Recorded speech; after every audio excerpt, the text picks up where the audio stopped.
One thing is try to make a hobby and your profession be the same thing.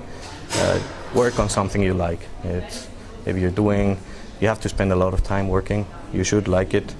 If you like it, you probably will do a good job and you also will enjoy it, which is very important. Pedro de Ayala, hardware developer. When you've been working on a concept that started as an idea in your head, and that all takes time, no? And when you finally have a board in your hands assembled and you start testing it, it's really, really satisfying to see that the things you planned did work. Some things don't work as expected, so some things, but it is also challenging to find a way to solve them.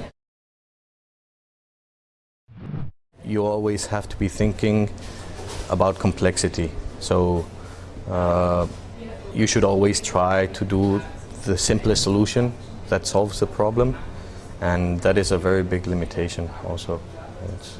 If you get too complex, usually complex things don't work so well.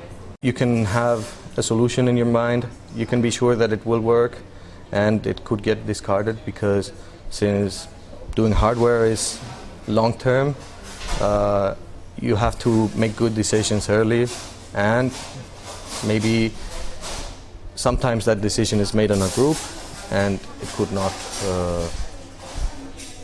fit with what you think.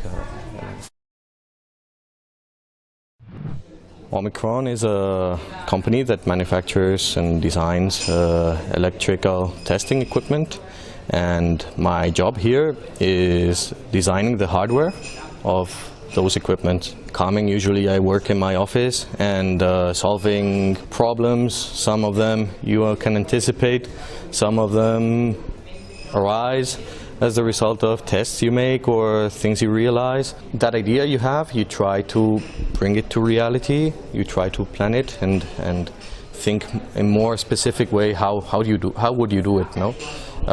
Usually it involves finding some parts that you can use to work with, drawing schematics, sketching up ideas, getting it more specific, and then you can pass your work to someone that will design the board. No? I'm usually working a lot with computers, of course, CAD designs, electronic CAD, also MATLAB, mathematical programs. There are really a lot of different software that you need to use, but a lot also paper and just sketching ideas and finding the nice concepts, and that's a lot in your head. I grew up in Spain. I also spent a couple of years in the UK. When I was 7 years old, I studied mostly school in Spain until I was 18, and then I studied electronic engineering. It took me 5 years in Spain. I was working also most of the time in Spain, and the things I was doing in Spain professionally were very challenging and were very limited.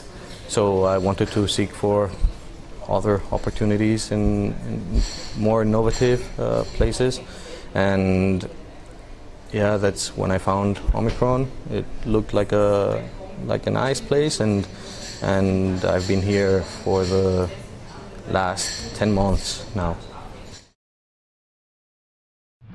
You don't need to go through the same level of education that I did. But you definitely, being a technical subject, you need some technical education. It's also very important to like what you're doing, to be passionate about what you are doing.